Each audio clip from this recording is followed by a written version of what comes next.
ప్రపంచ చరిత్రలో అద్భుత ఘట్టం చోటు చేసుకుంది. దీనజనాలికై తన రక్తాన్ని చిందించిన దైవకుమారుడు యేసయ్య సమాధిని తెరిచారు. చరిత్రలో ఈ విధంగా జరగడం ఇదే తొలిసారి. జీసస్ సమాధిపై రెండంచెల్లో చలువరాయి కట్టడాలు నిర్మించారు.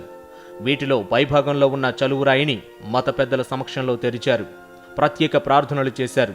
అసలు ఇప్పటి వరకు తెరవని సమాధిని ఇప్పుడు ఎందుకు తెరిచారు? ఆ అవసరం ఏమొచ్చింది? తెలుసుకుందాం పదండి. క్రీస్తు శకం 1555లో క్రీస్తు ప్రాణత్యాగం చేసిన అనంతరం ఆయన దివ్య దేహాన్ని జెరూసలేంలో సమాధి చేసిన విషయం తెలిసిందే.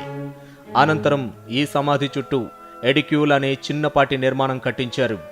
అదేవిధంగా సమాధి పక్కనే భారీ ఎత్తున చర్చి నిర్మించారు. ఇప్పుడు ఈ చర్చిని పునరుద్ధరించే చర్యల్లో భాగంగా సమాధిపై ఉన్న రాయిని పలువురు చర్చి మత పెద్దల సమక్షంలో పరిశోధకులు అతి జాగ్రత్తగా తొలగించారు. దీన్ని పురస్కరించుకొని మత పెద్దలు భారీ స్థాయిలో ఇక్కడకు చేరుకొని ప్రార్థనలు చేశారు. ఈ సందర్భంగా ప్రముఖ ఆర్కియాలజిస్ట్ ఫ్రెడరిక్ హైబార్ట్ మాట్లాడుతూ, క్రీస్తును ఉంచి సమాధి పైభాగాన్ని కప్పి ఉంచిన చలువరాతిని బయటకు తీశాం. దాని కింద ఉన్న వస్తువులు చూసి మేం చాలా ఆశ్చర్యపోయామని చెప్పారు. చాలా సుదీర్ఘకాలంగా జరిగిన విశ్లేషణ అనంతరం క్రీస్తు సమాధిపై ఉంచిన అసలైన చలువరాయిని ఎట్టకేలకు అందరం ఇప్పుడు ప్రత్యక్షంగా చూడగలుగుతున్నాం. దీని కిందే క్రీస్తును ఉంచారు అని కూడా ఆయన తెలిపారు.